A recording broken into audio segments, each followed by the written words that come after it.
사도신경 고백합니다. 나는 전능하신 아버지 하나님, 천지의 창조주를 믿습니다. 나는 그의 유일하신 아들 우리 주 예수 그리스도를 믿습니다. 그는 성령으로 잉태되어 동정녀 마리아에게서 나시고 본디오 빌라도에게 고난을 받아 십자가에 못 박혀 죽으시고 장사된 지 사흘 만에 죽은 자 가운데서 다시 살아나셨으며 하늘에 오르시어 전능하신 아버지 하나님 우편에 앉아 계시다가 거기로부터 살아있는 자와 죽은 자를 심판하러 오십니다.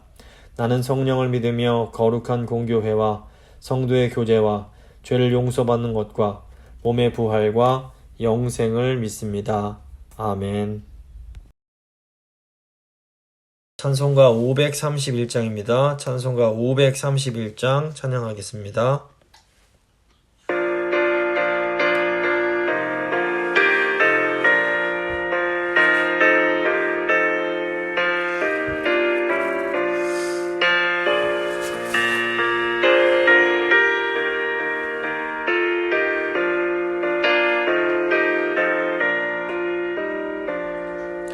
자비한 주께서 부르시네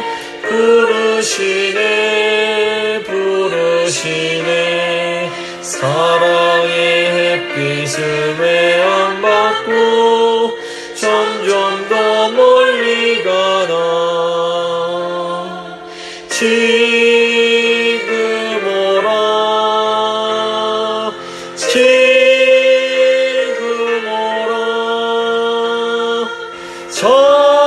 자비한 주께로 지금 건너오라 고달파 지친 자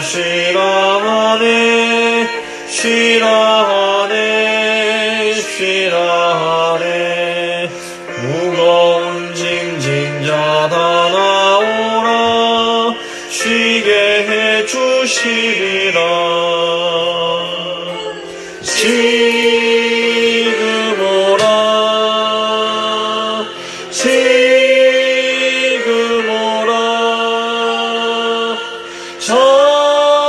자비한 주께로 지금 건너오라 주께서 지금도 기다리네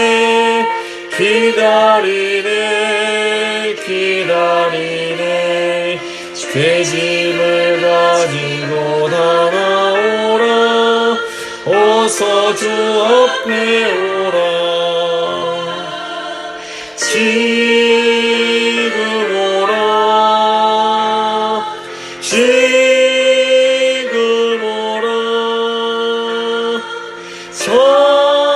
자비한 주께로 지금 건너오라 주님의 소리를 들어보라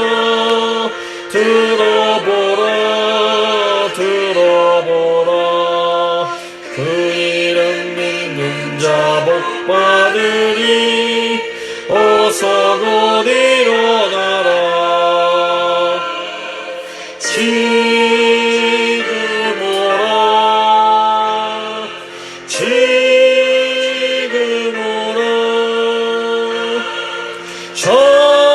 자비한 주께로 지금 곧 나오라.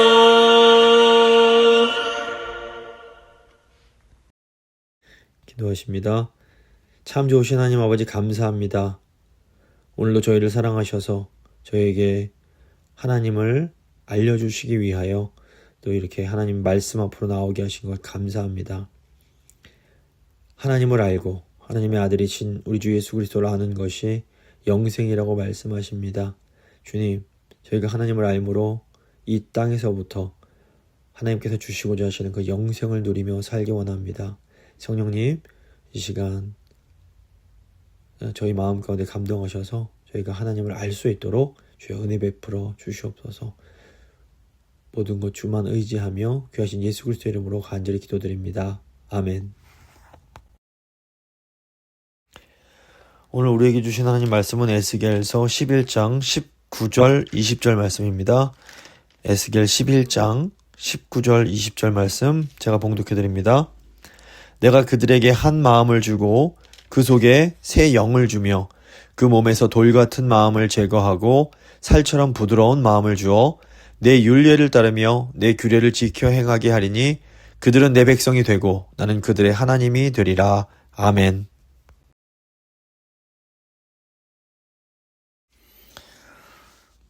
오늘은 에스겔 1장부터 24장 말씀 함께 살펴보고 기도하도록 하겠습니다. 에스겔 선지자는 요시아 왕이 개혁을 하던 그 시대에 제사장 가문에서 태어납니다. 그리고 이제 바벨론이 두 번째로 침공할 때, 즉 주전 597년에 이제 포로로 바벨론으로 끌려가게 됩니다. 그리고 이제 에스겔이 30세가 되던 그 해에 바벨론 땅에서 소명을 받아서 유배 중에 있는 이스라엘 백성들을 상대로 한 22년 정도 사역을 하게 됩니다. 이 에스겔서의 메시지는 성전이라는 주제를 그 중심으로 합니다. 왜 예루살렘 성전이 파괴됐는지를 설명을 하고 그 후에 영광스럽게 회복될 새 성전에 대해서 예언을 합니다. 이것은 그 에스겔이 제사장 가문에서 태어났다는 것과 깊은 관련이 있어 보입니다. 만약에 에스겔이 포로로 끌려가지 않았으면 제사장으로서 성전에서 섬겼을 겁니다. 하지만 이 바벨론에 이렇게 포로된 상태에서는 성전이 없기 때문에 에스겔이 선지자로 부름을 받아서 환상을 통해 하나님의 그 영광이 떠나간 성전을 보고 그 후에 하나님의 영광이 회복된 새 성전에 대해서 예언을 하는 겁니다. 이 에스겔서도 이사야서와 마찬가지로 크게 이 심판과 회복이라는 두 메시지로 이제 그 책이 구분이 됩니다.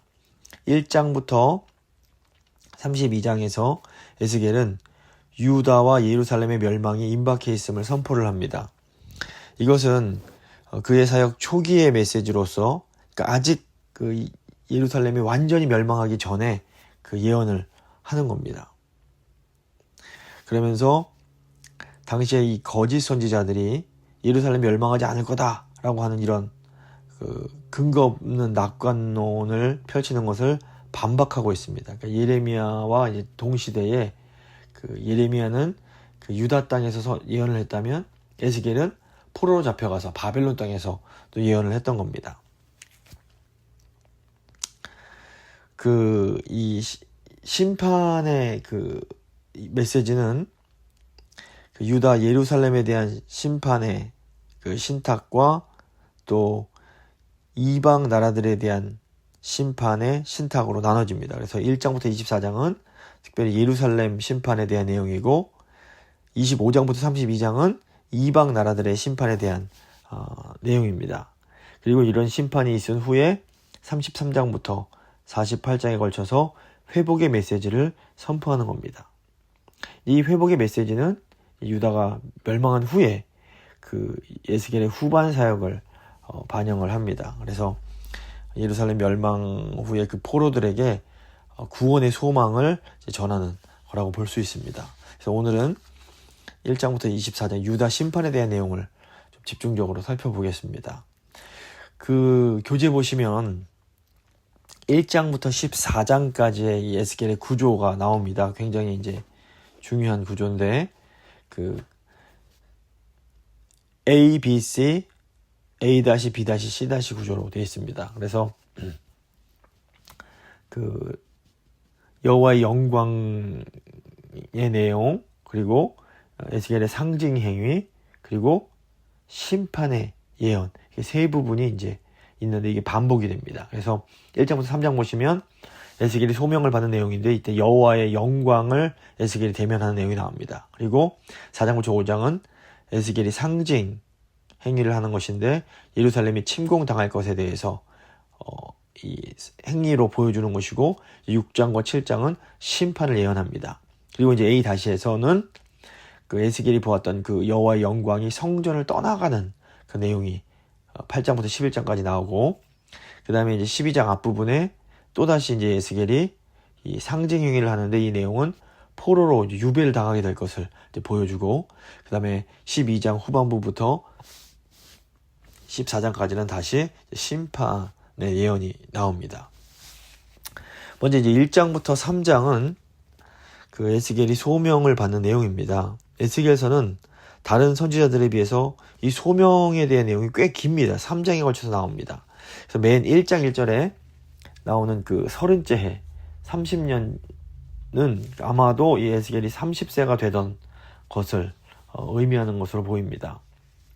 만약에 에스겔이 포로로 끌려가지 않았으면 이제 이때에 정식 제사장으로 이제 임명이 되고 성전 사역을 시작했을 수 있던 나이인 겁니다. 하지만 에스겔은 이제 지금은 이방 나라, 이 바벨론에서 파수꾼과 같은 선지자로서 이스라엘 백성들을 깨우치는 사명을 받았던 겁니다.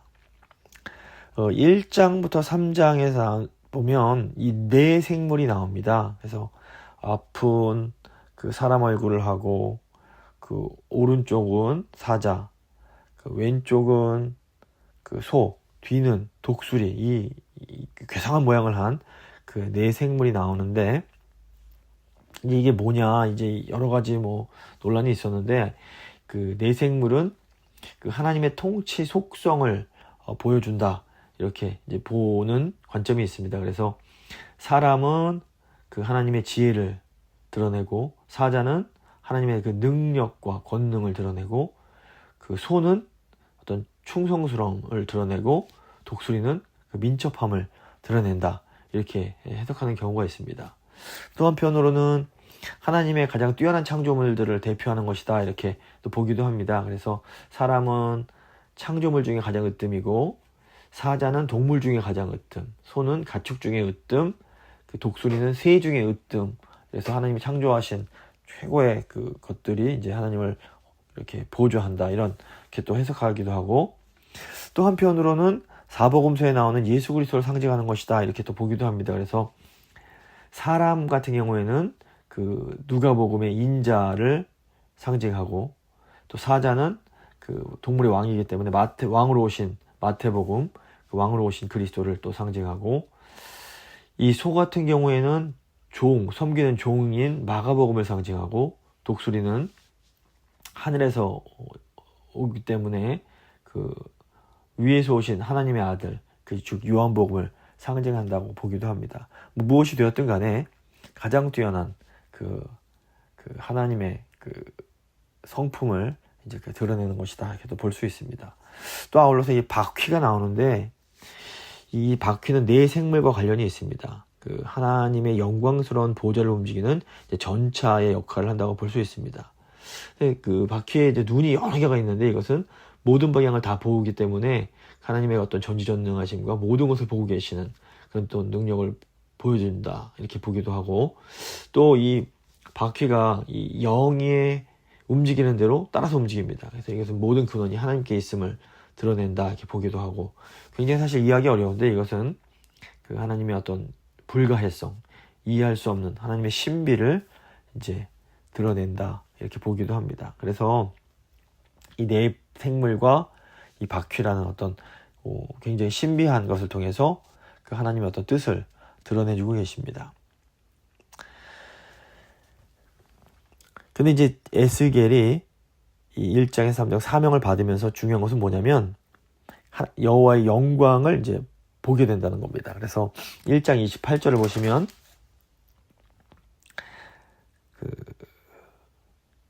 그 사방 광채의 모양은 비 오는 날 구름에 있는 무지개 같으니 이는 여호와의 영광의 형상의 모양이라. 내가 보고 엎드려 말씀하시는 이의 음성을 들으니라. 이렇게 처음 사명을 받으면서 여호와 하나님의 그 영광을 처음 보게 됩니다. 그리고 3장 12절 보면 여호와의 영광이 처소에서 나오신다는 그 선포를 듣게 됩니다. 3장 12절, 때 주의 영이 나를 들어올리시는데 내가 내 뒤에서 크게 울리는 소리를 들으니 찬송할지어다. 여호와의 영광이 그의 처소로부터 나오는도다.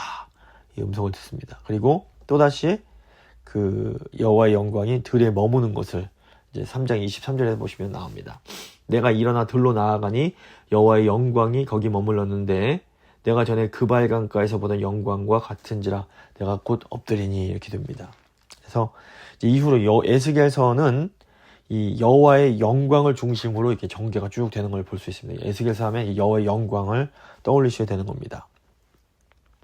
그리고 이제 4장부터 그 5장은 이 상징 행위가 됩니다. 하나님은 에스겔로 하여금 실제 이제 몸으로 행동하면서 예언의 말씀을 선포하게 하십니다.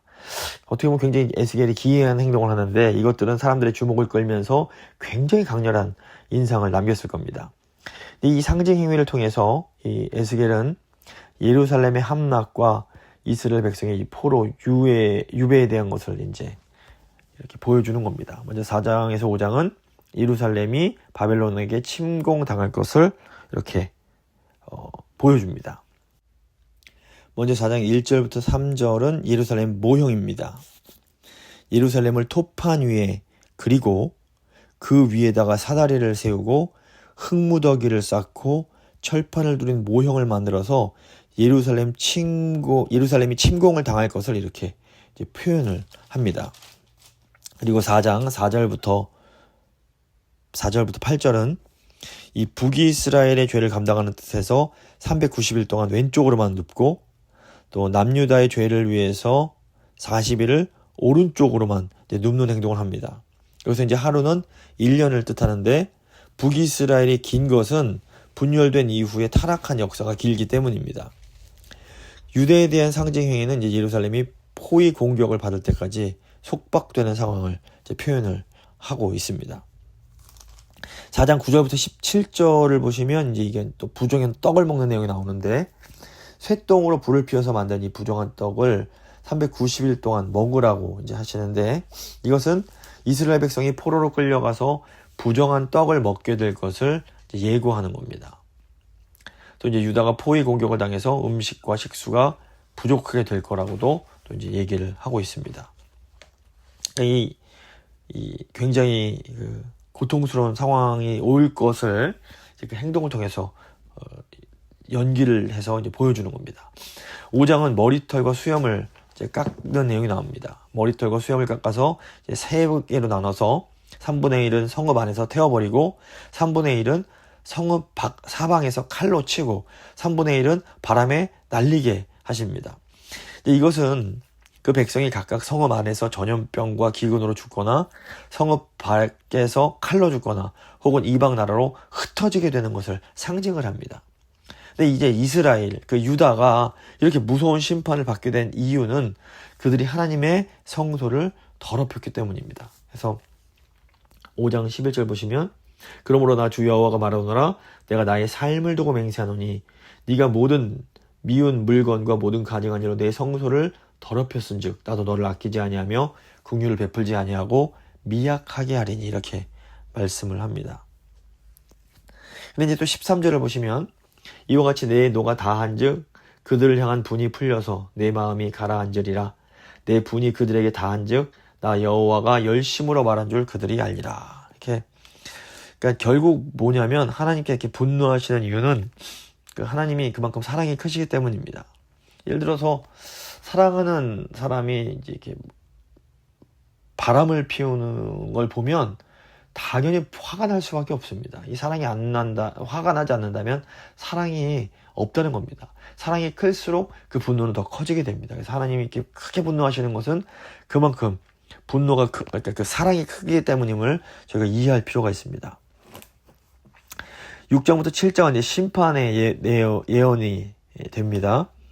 하나님은 그 백성의 타락의 온상인 산당을 헐어버리시고 그 제단을 깨트리시며 우상 숭배자들의 우상 앞에서 완전히 그들을 처단하실 것을 말씀을 하십니다. 그런데 그들이 이렇게 심판을 받고 나면 그들이 여호와가 하나님이신 줄을 알게 될 거라고 말씀하십니다. 6장 보시면 7절에서도 내가 여호와인 줄 너희가 알게 하려 함이라. 10절에서도 내가 여호와인 줄을 너희가 알리라. 또 13절에서도 내가 여호와인 줄 너희가 알리라. 14절에서도 내가 여호와인 줄을 그들이 알리라. 이렇게 말씀을 합니다. 그러니까 하나님의 심판의 목적이 뭐냐면 하나님의 백성들로 하여금 여호와만이 진정한 하나님이심을 알게 하려고 하는 겁니다. 그러니까 이것이 우리도 마찬가지입니다. 그러니까 하나님이 우리에게 만약에 어떤 징계 주시고 어려움 주시는 이유는 다른 게 아닙니다. 내가 너의 하나님이다. 내가 너의 주인이다. 이걸 알려주고자 하시는 겁니다. 그래서 하나님의 심판은 단지 어떤 산당에서 끝나지 않고 결국에는 이스라엘 전체의 끝이 오게 됩니다. 7장 2절 보시면 끝났도다. 이 땅 사방의 일이 끝났도다. 이렇게 말씀하고 7장 6절 보시면 끝이 왔도다. 끝이 왔도다. 끝이 너에게 왔도다. 볼지어다. 그것이 왔도다. 이렇게 말을 하고 있습니다.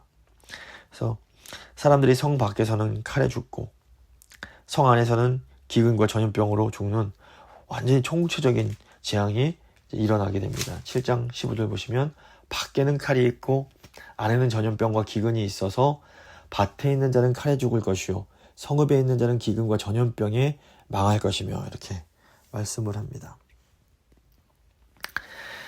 이제 8장부터 11장은 성전을 떠나는 여호와의 영광을 다루고 있습니다. 에스겔이 환상 중에서 예루살렘 성전으로 옮겨져서 하나님의 영광을 또다시 대면하게 됩니다. 근데 그곳에서 에스겔은 거룩한 하나님의 처소가 우상으로 더럽혀져 있는 것을 보게 됩니다. 그러니까 이 8장 12절 보시면 또 내게 이르시되 인자야 이스라엘 족속의 장로들이 각각 그 우상의 방한 어두운 가운데에서 행하는 것을 네가 보았느냐?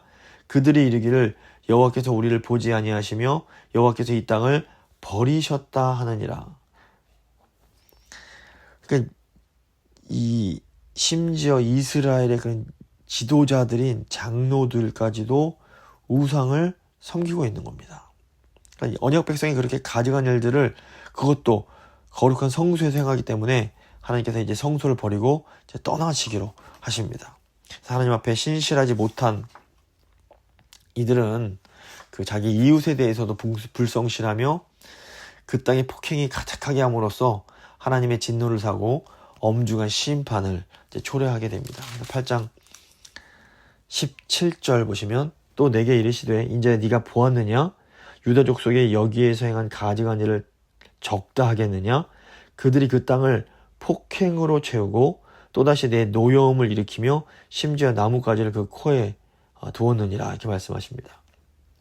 그래서 이 폭행이라는 것이 사실 소돔과 고모라가 망한 것이 바로 이런 그 땅에 폭행이 폭력이 가득했기 때문입니다. 노아의 홍수가 있을 때 그 홍수가 임하게 된 원인도 그 땅에 폭행이 가득했기 때문입니다. 그러니까 하나님 백성이 하나님을 떠나면 나타나는 증상이 뭐냐면 이웃에게 폭력을 가하는 겁니다. 언어의 폭력, 실제로 그런 억압과 이런 폭력들이 일어나게 되는 겁니다. 그러니까 이 이웃에 대한 폭력은 우리가 하나님을 떠났다는 가장 강력한 그런 증거요 현상이 되는 거라고 볼 수 있습니다. 9장은 이제 하나님의 진노에 따른 심판으로 그 땅에 대학살이 벌어질 것을 보여줍니다. 이 하나님의 심판은 성전에서부터 지도자들을 죽이는 것으로 시작됩니다. 예수님이 선생 되지 말라고 그러셨는데 이렇게 어떤 이 지도자가 된다는 것은 굉장히 큰 책임이 있고 굉장히 무서운 것임을 저희가 알 수 있습니다. 그래서 성전에서 지도자들을 죽이는 것을 시작해서 남녀노소를 다 처단하게 됩니다. 다만 이때 하나님께서는 가증한 일에 동참하지 않고 이 하나님의 땅에 가증한 일들이 일어나는 것을 탄식하면서 우는 신실한 자들의 이마에는 표를 그리게 하십니다. 그리고 그들 이마에 표가 있는 자들은 심판을 면하게 하시는 겁니다. 9장 3절부터 보시면 그룹에 머물러 있던 이스라엘 하나님의 영광이 성전 문지방에 이르더니 여호와께서 그 가는 베옷을 입고 서기관의 먹그릇을 찬 사람을 불러 여호와께서 이르시되 너는 예루살렘 성읍 중에 순행하며 그 가운데서 행하는 모든 가증한 일로 말미암아 탄식하며 우는 자의 이마에 표를 그리라 하시고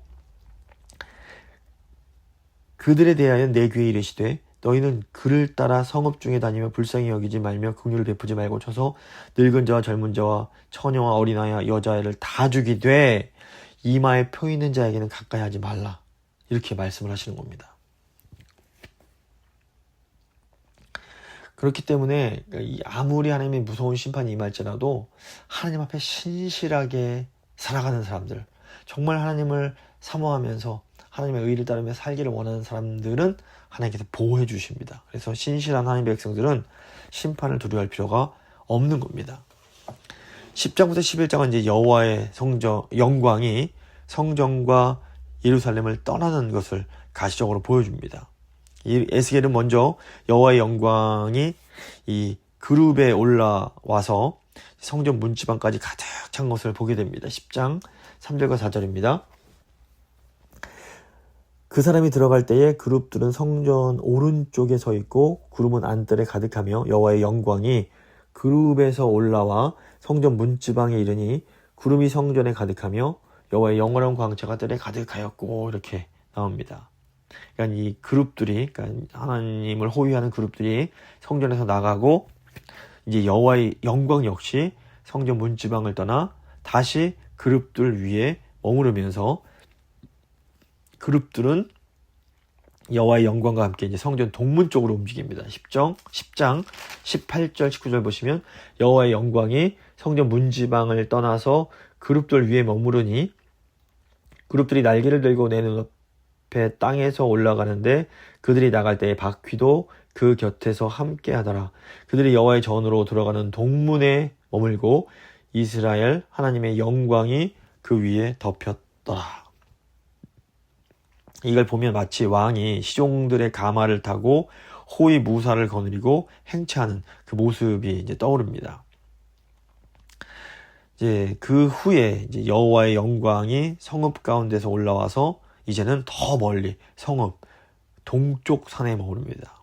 11장 23절을 보시면 여호와의 영광이 성읍 가운데서부터 올라가 성읍 동쪽 산에 머무르고, 즉 그러니까 여호와 하나님의 영광이 성전에서 완전히 떠나서 예루살렘을 예루살렘 성을 떠나버린 겁니다. 이스라엘 백성들은 이 일의 심각성을 전혀 보지 못하거든요. 이거는 에스겔 선지자가 이제 영적으로 눈을 뜨고 계시로 이 하나님의 영광이 하나님의 그 성전도 떠나고 하나님의 그 성읍인 예루살렘을 떠나시는 것을 본 건데, 이때 이스라엘 백성들은 영적으로 완전히 눈이 어두워져서 자기들은 마치 가마 속에 있는 고기처럼 예루살렘 성 안에서 안전하게 살 것으로 착각을 합니다. 그 내용이 11장 3절에 나옵니다. 그들의 말이 집 건축할 때가 가깝지 아니한 즉 이 성읍은 가마가 되고 우리는 고기가 된다 하나니, 이렇게 말합니다. 자기들은 안전할 거다 착각하고 있는 겁니다. 하지만 하나님은 그들을 끌어내서 이방인의 손에 넘기시겠다 이렇게 말씀을 하십니다. 왜 그러냐? 이것은 하나님 백성들이 하나님의 규례를 지키지 않았기 때문입니다. 즉 하나님의 통치를 따르지 않는 백성을 그 나라에서 쫓아내기로 하시는 겁니다. 이때 에스겔이 마치 모세가 이제 금송아지 사건 때 그 하나님 앞에 나아가 중보했던 것처럼 하나님 백성들을 멸절시키지 마시도록 강력하게 호소합니다. 11장 13절입니다. 이에 내가 예언할 때 분하야의 아들 블라드야가 죽기로 내가 엎드려 큰 소리로 부르짖어 이르되 오호라 주 여호와여 이스라엘의 남은 자를 다 멸절하고자 하시나이까 하니라, 이렇게 중보를 하는 겁니다. 그러자 하나님께서 그 백성을 이방 나라에 흩으셔서 그들을 연단하신 이후에 다시 그들을 모아들이실 것을 말씀해 주십니다. 11장 16절부터 18절인지 17절 말씀을 제가 읽어드리겠습니다. 너는 또 말하기를 주 여호와의 말씀에 내가 너희를 만민 가운데에서 모으며 너희를 흩은 여러 나라 가운데서 모아내고 이스라엘 땅을 너희에게 주리라 하셨다 하라. 그러니까 새로운 소망을 주시는 겁니다. 아울러 그때에는 하나님께서 회복시키실 그때에는 그 하나님 백성들에게 새 마음과 새 영을 주셔서 하나님의 규례를 지켜 행하게 하시고 하나님과의 언약 관계를 회복시키실 것을 또 말씀해 주십니다. 11장 19절입니다. 내가 그들에게 한 마음을 주고 그 속에 새 영을 주며 그 몸에서 돌 같은 마음을 제거하고 살처럼 부드러운 마음을 주어 내 율례를 따르며 내 규례를 지켜 행하게 하리니 그들은 내 백성이 되고 나는 그들의 하나님이 되리라. 그러니까 새 언약이 성취되는 그때를 예언하게 하시는 겁니다. 사실 이 예언은 예레미야 선지자를 통해서 주셨던 말씀이기도 합니다. 예레미야 31장에서 하나님께서 이제 새 언약을 세우겠다. 그때에는 새 마음을 주겠다. 이 말씀하셨는데 똑같은 내용을 유다에서는 예레미야 선지자가 있다면 이 바벨론 포로로 끌려간 그 곳에서는 에스겔 선지자가 하고 있는 겁니다. 그리고 이제 이 예언이 신약 시대에 예수 그리스도께서 새 언약을 십자가에서 죽으심으로 새 언약 성취되고 성령이 임함으로 성취가 되는 겁니다. 그러니까 이 보면 하나님의 정말 무시무시한 심판은 회복에 대한 소망과 늘 함께 이렇게 주어집니다. 하나님은 우리를 결국 심판하고 멸하고 죽이는 것이 목적이 절대로 아니고 무서운 심판 뒤에는 반드시 함께 짝으로 이렇게 세트처럼 소망의 회복의 소망의 말씀이 이렇게 같이 있는 겁니다. 이게 하나님의 얼마나 사랑이 큰지 저희가 알 수 있습니다. 12장 1절부터 20절 보면 또다시 이제 예스겔이 상징 행위를 합니다. 근데 이 상징 행위는 이제 예루살렘 침공 이후에 언약 백성들이 바벨론 포로로 끌려가게 될 것을 보여주는 거였습니다. 12장 1절부터 6절 보면 포로 행정을 하라는 내용이 나옵니다. 하나님이 에스겔에게 포로처럼 행정을 꾸리고 성을 다니게 하십니다. 이것은 예루살렘 왕과 그 백성이 포로로 잡혀가게 될 것을 이제 의미합니다. 이미 포로로 잡혀와 억류되어 있는 사람들은 우리가 금방 다시 돌아갈 수 있겠지 이것을 기대하고 있었습니다. 하지만 그 기대한 정반대로 머지않아서 유대 땅에 남아있던 왕과 백성들마저 다 포로로 사로잡혀 오게 될 것을 보여주는 겁니다. 돌아갈 것 꿈 깨고 그 땅에 잘 머물러서 하나님 뜻대로 살라고 이렇게 보여주는 겁니다. 그리고 12장 17절부터 20절은 두려워하면서 식사하게 합니다. 에스겔은 떨면서 먹고 근심하면서 마시라는 명령을 듣습니다. 이것은 그 백성의 포악한 죄로 말미암아 그 땅이 황폐하게 되는 무서운 심판이 있게 될 것을 알려주는 겁니다. 그러니까 하나님이 무서운 분이라는 걸 저희가 알아야 됩니다. 하나님이 심판하실 때는 정말로 무섭게 심판하십니다. 우리가 이거 하나님을 절대로 우습게 생각하고 함부로 생각해서는 안 되는 겁니다. 이제 12장 21절부터 13장 14장은 또다시 이제 에스겔의 심판의 예언이 나옵니다. 하나님의 심판이 이렇게 확실함에도 불구하고 백성들은 그들이 멸망하지 않을 거라는 허황된 기대를 가지고 있었습니다. 당시에 날이 더디고 묵시가 사라지리라라는 어떤 속담이 돌았습니다. 그러니까 하나님의 말씀이 이루어지지 않을 것이고 그게 늦게 이루어질 거다. 이런 말도 안 되는 속담이 돌았던 겁니다. 근데 이스라엘 백성들이 이 속담을 믿고 에스겔과 같이 심판을 예언하는 그 경고를 귀담아 듣지 않습니다. 이에 대해서 하나님은 에스겔에게 하나님의 말씀하신 대로 심판이 아주 확실하게 그리고 아주 속히 이루어질 것을 선포하게 하십니다. 그래서 12장 23절 24절 보시면 그러므로 너는 그들에게 이르기를 주 여호와께서 이같이 말씀하시기를 내가 이 속담을 그치게 하리니 사람이 다시는 이스라엘 가운데서 이 속담을 사용하지 못하리라. 주의 말씀이 날이 더디고 모든 묵시가 사라지리라. 이따위 이 속담은 다시 못쓰게 하시겠다는 겁니다. 또 그들에게 이르기를 날과 모든 묵시의 응합이 가까우니 이스라엘 족속 중에 허탄한 묵시나 아첨하는 복술이 다시 있지 못하리라 하라. 이렇게 말씀하십니다. 근데 백성들이 왜 이런 잘못된 기대를 갖게 된 걸까요? 그것은 거짓 선지자들 때문입니다. 거짓 선지자들이 평강이 없는데도 평강이 있다 이렇게 말을 하고 포로로 예루살렘이 멸망할 것인데도 멸망하지 않는다 이렇게 거짓으로 예언을 했던 겁니다. 그래서 13장 10절 보시면 그들이 내 백성을 유혹하여 평강이 없으나 평강이 있다 함이라. 어떤 사람이 담을 쌓을 때 그들이 회치를 하는도다. 그리고 13장 16절 보시면 이들은 예루살렘에 대하여 예언하기를 평강이 없으나 평강의 묵시를 보았다고 하는 이스라엘 선지자들이니라 이렇게 말씀을 합니다. 하나님께서는 이렇게 거짓 예언하는 남녀 선지자들을 처단하실 것을 경고합니다.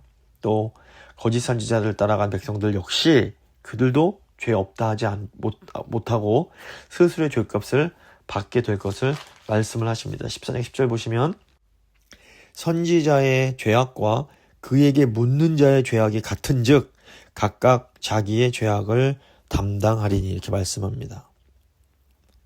하나님께서 이 백성들에게도 이렇게 책임을 물으시는 이유는 이들로 하여금 다시는 거짓에 미혹되어 하나님을 떠나는 일이 없도록 경종을 울리시기 위함입니다. 이어지는 11절 보시면 이는 이스라엘 족속이 다시는 미혹되어 나를 떠나지 아니하게 하며 다시는 모든 죄로 스스로 더럽히지 아니하게 하여 그들을 내 백성으로 삼고 나는 그들의 하나님이 되려 함이라. 주 여호와의 말씀이니라 이렇게 말씀합니다. 그러니까 하나님 백성들이 그 거짓 선지자들을 따라간 이유는 그들 안에 욕심이 있었기 때문입니다. 하나님 말씀 듣고자 하지 않고 내가 듣고 싶은 것을 자꾸 들으려고 했기 때문입니다. 자기 귀를 즐겁게 해주는 사람들의 그 말씀을 따라가려고 하는 이런 속성이 있었기 때문에 이 거짓 선지자들을 따라간 백성들도 같이 심판을 받게 되는 겁니다. 그리고 이제 15장부터 24장은 풍유적 예언입니다. 그러니까 에스겔이 어떤 상징 행위를 통해서 예언하는 것 외에도 이 10가지 풍유 또는 비유를 사용해서 이스라엘의 죄와 그에 따른 하나님의 심판을 쭉 이제 선포를 하고 있습니다. 10가지가 나오는데 이제 15장은 무익한 포도나무에 대한 내용입니다. 15장 2절 보시면 인자야 포도나무가 모든 나무보다 더 나은 것이 무엇이랴 이렇게 질문을 합니다. 즉 포도나무가 포도 열매를 맺지 않으면 다른 나무들보다 나을 게 하나도 없다는 겁니다. 그래서 태워질 수밖에 없다는 겁니다. 그래서 쓸모없는 포도나무 가지를 불에 태우듯이 하나님이 예루살렘의 주민을 처형하시고 그 땅을 황폐하게 하실 것을 경고를 하고 있습니다. 하지만 또 15장 7절을 보시면 내가 여호와인 줄을 너희가 알리라 이렇게 말씀하시면서 이런 심판을 통해서 하나님을 알게 하실 것을 또 말씀하십니다. 16장은 음란한 아내에 대한 비유입니다.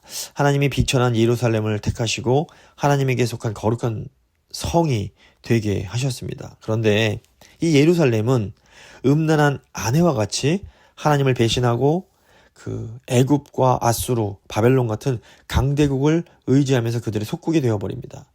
이것은 영적인 간음 행위와 같습니다. 그러니까 우리를 구원하시고 우리를 돌보시는 하나님이 아니라 다른 것들을 더 사모하고 그것들을 의지하면 이것은 영적 간음입니다. 바람피는 겁니다. 하나님 보실 때 굉장히 음란한 행동이 되는 겁니다. 이렇게 언약을 깨트린 죄에 대해서 하나님께서 엄중하게 심판하실 것을 말씀을 하십니다.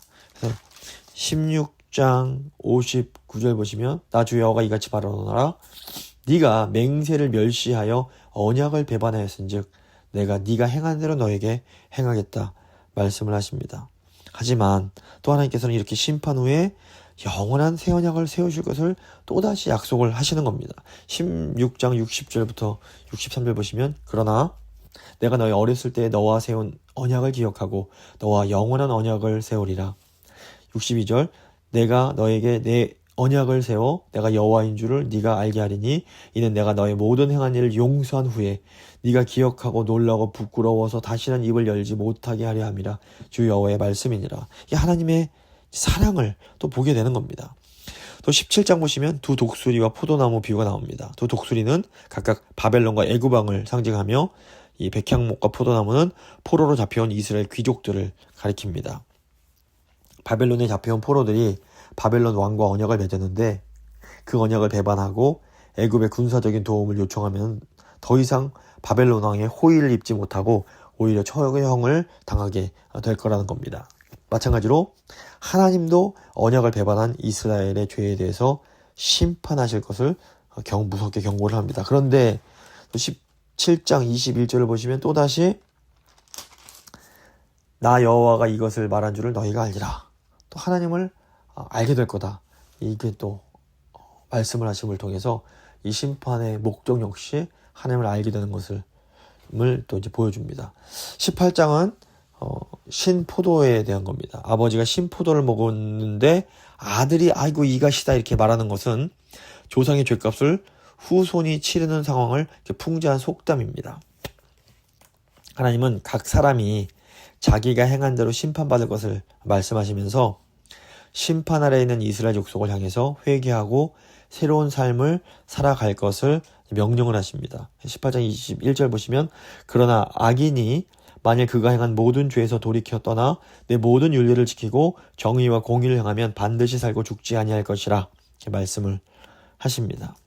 23절에도 내가 어찌 악인이 죽는 것을 조금인들 기뻐하랴 그가 돌이켜 그 길에서 떠나 사는 것을 어찌 기뻐 아니하겠느냐 이렇게 말씀하십니다. 그러니까 하나님은 악인이 죽는 것을 절대로 기뻐하지 않으신다. 회개하고 돌아와서 새 생명을 얻고 살게 되는 것을 기뻐하신다는 것을 강력하게 말씀을 하고 계십니다. 19장은 암사자와 포도나무에 대한 비유입니다. 이 암사자가 낳은 그 사자는 유다 지파에서 나온 다윗 왕조들을 가리킵니다. 2절 보시면 내 어머니는 무엇이냐 암사자라 그가 사자들 가운데서 엎드려 젊은 사자 중에서 그 새끼를 기르는데 이제 이 새끼가 이 다윗의 그 왕의 그 후손들을 말합니다. 그래서 이 예언은 다윗 왕조가 한때 왕성했지만 어떤 왕은 애굽으로 끌려가고 어떤 왕은 바벨론으로 끌려가서 결국 그 나라가 멸망하게 될 것을 이제 풍자하는 것입니다. 그리고 이제 20장은 불타는 남쪽 숲에 대한 비유가 길게 나옵니다. 하나님이 이스라엘이 조상 때부터 하나님을 반역한 것을 지적하시면서 광야에서 그 조상들을 심판하신 것처럼 이 백성을 심판하겠다 말씀하십니다. 이 북쪽 이스라엘은 이미 멸망을 했고 남쪽에 남은 예루살렘과 유다마저 심판을 받게 될 것을 말씀하십니다.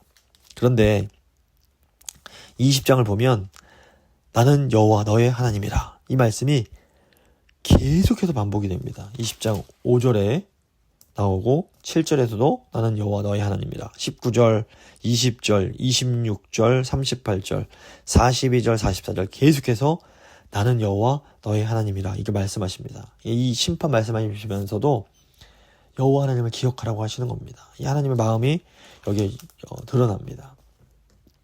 그리고 21장은 칼의 심판이 나옵니다. 3절 보시면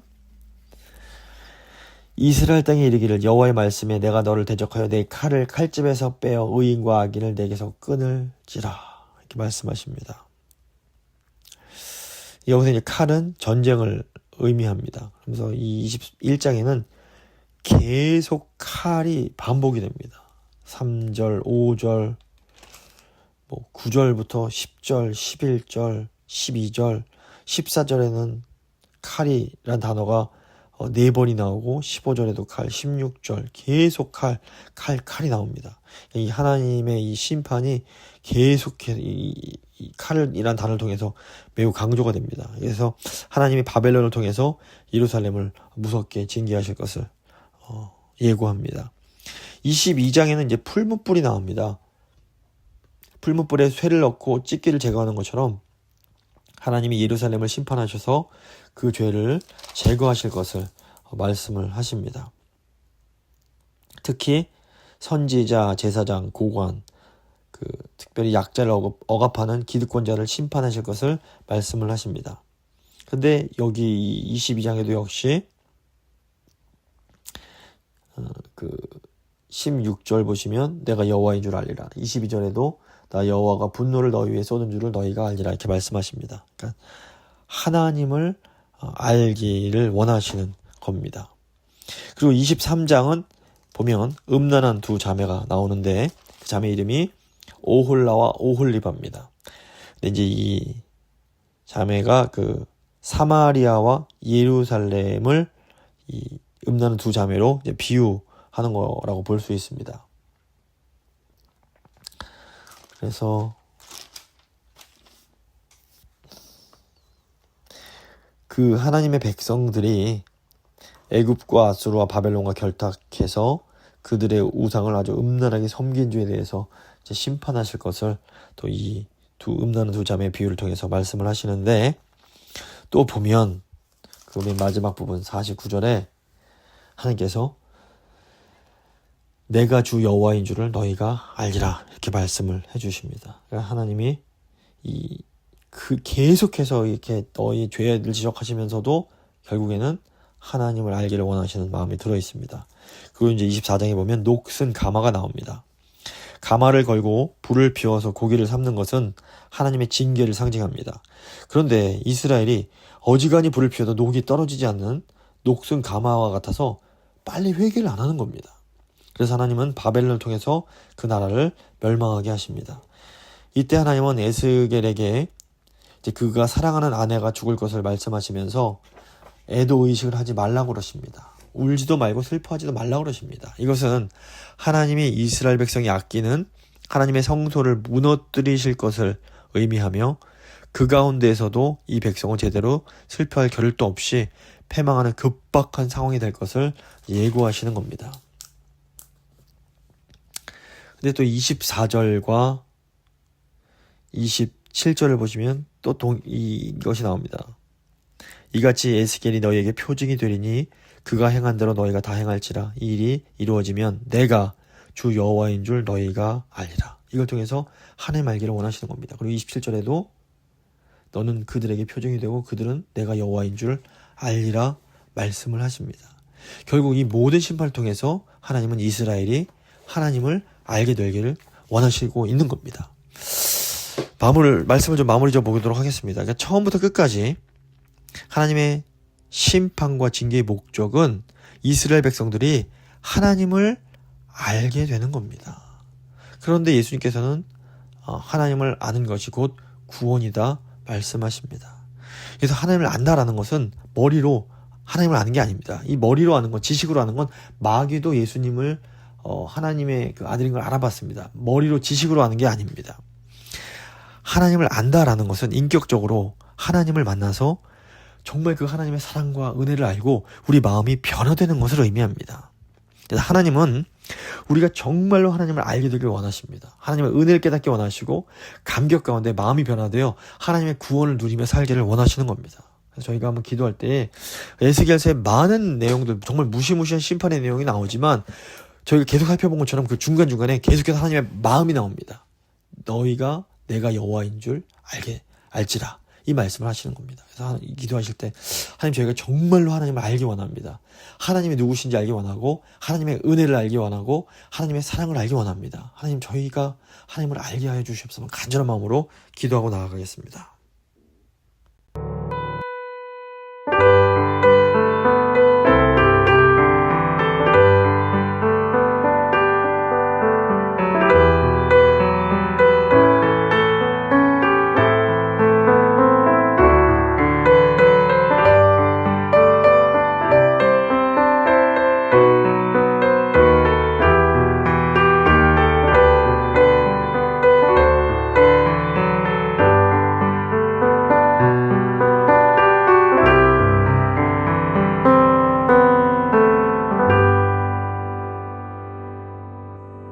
이제 잠시 교회와 세상 위해서 기도하겠습니다.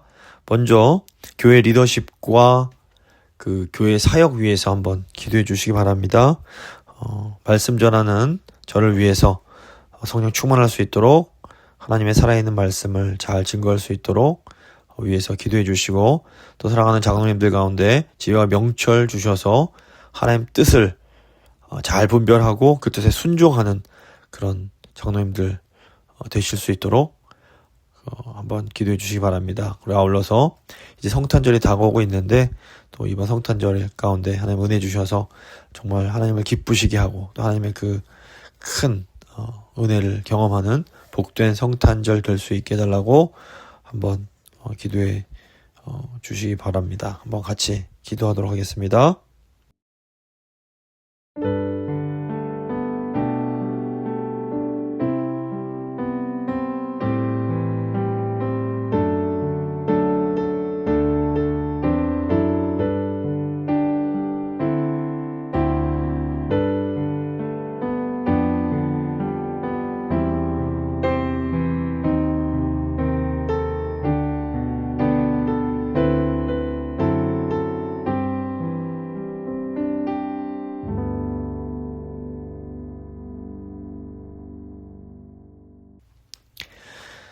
이제 두 번째로 저 교회의 그 환우들과 특별히 다음 세대들을 위해서 기도하도록 하겠습니다. 저기 육신이 연약해서 곧 고생하시는 분들 계신데 한 분 한 분 이름 기억해 가시면서 하나님 치료해달라고 기도해 주시고, 또 특별히 2026년에는 저희가 다음 세대들을 위해서 특별히 더 좀 집중해서 다음 세대들의 공동체를 좀 세워주기 원합니다. 그래서 하나님 함께 하셔서 새해에는 또 다음 세대들이 더 든든하게 믿음 가운데 설 수 있게 해달라고 한번 간절히 축복하는 마음으로 기도하도록 하겠습니다. 기도하십니다.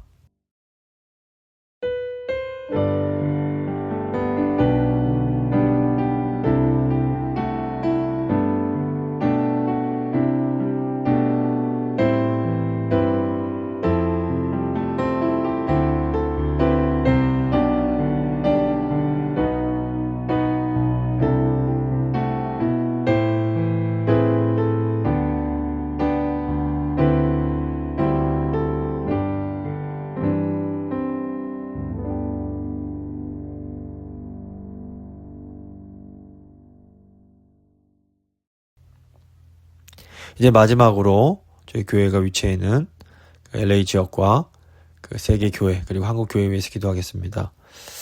LA가 참 여러 가지로 위험한 지역이 되어가고 있는데 하나님 은혜 주셔서 다시 한번 이 땅 가운데 부흥을 일으켜 달라고 기도해 주시고, 또 전 세계 교회를 위해서 기도하실 때 아직도 많은 교회가 핍박을 받고 있습니다. 하나님 은혜 베푸셔서 고난 가운데에서도 그 믿음 잘 지키고 복음을 증거하는 사역 잘 감당하는 교회들 될 수 있게 달라고 기도해 주시고, 또 특별히 한국과 그 미주에 있는 재건교회들이 주께서 주신 사명 잘 감당하는 그런 재건교회 될 수 있게 달라고 간절한 마음으로 한번 같이 기도하겠습니다.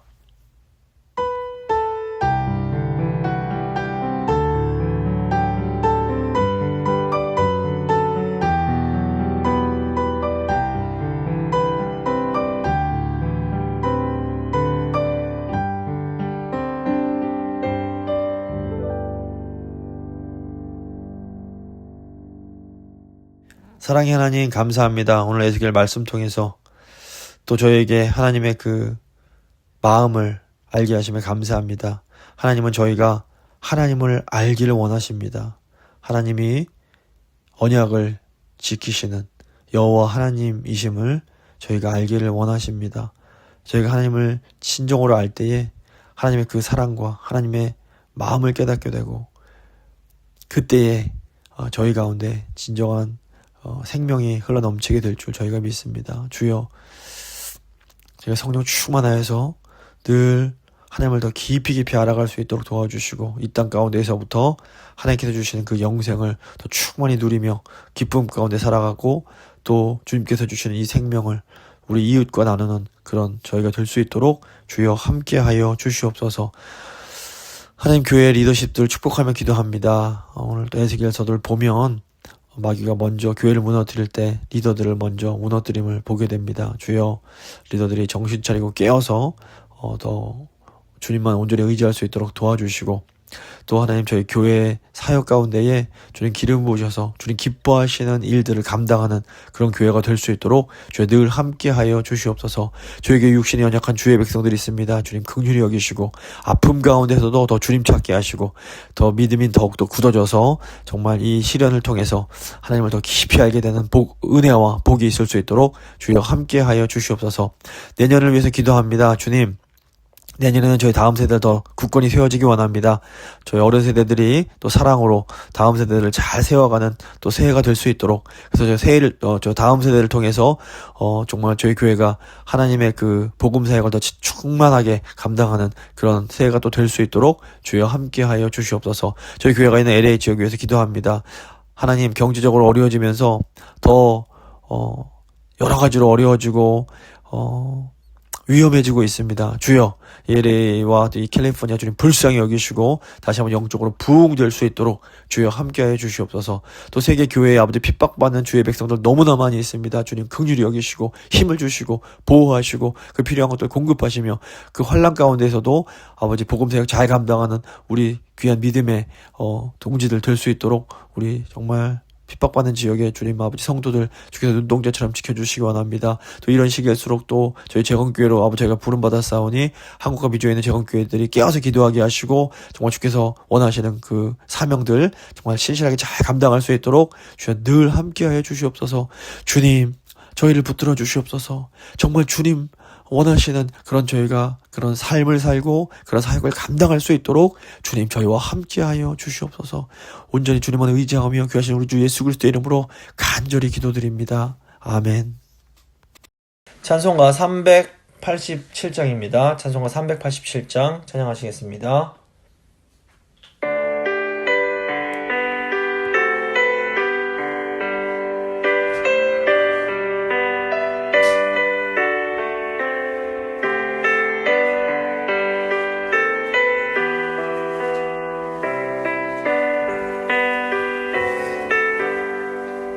멀리 멀리 갔더니 초량하고 고단하며 슬프고도 외로워 정처없이 다니니 예수 예수 내 주여 지금 내게 오셔서 떠나가지 마시고 길이 함께 하소서. 예수 예수 내 주여 마음 아파올 때에 눈물 씻어 주시고 나를 위로하소서. 예수 예수 내 주여 지금 내게 오셔서 떠나가지 마시고 길이 함께 하소서. 다니다 가실 때에 쓸쓸한 것 만나도 홀로 있게 마시고 주여 보호하소서. 예수 예수 내 주여 지금 내게 오셔서 떠나가지 마시고 길이 함께 하소서.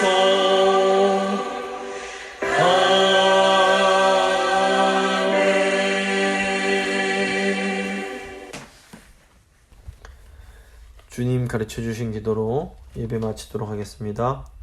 하늘에 계신 우리 아버지, 아버지의 이름을 거룩하게 하시며 아버지의 나라가 오게 하시며 아버지의 뜻이 하늘에서와 같이 땅에서도 이루어지게 하소서. 오늘 우리에게 일용할 양식을 주시고 우리가 우리에게 잘못한 사람을 용서해 준 것 같이 우리 죄를 용서해 주시고 우리를 시험에 빠지지 않게 하시고 악에서 구하소서. 나라와 권능과 영광이 영원히 아버지의 것입니다. 아멘.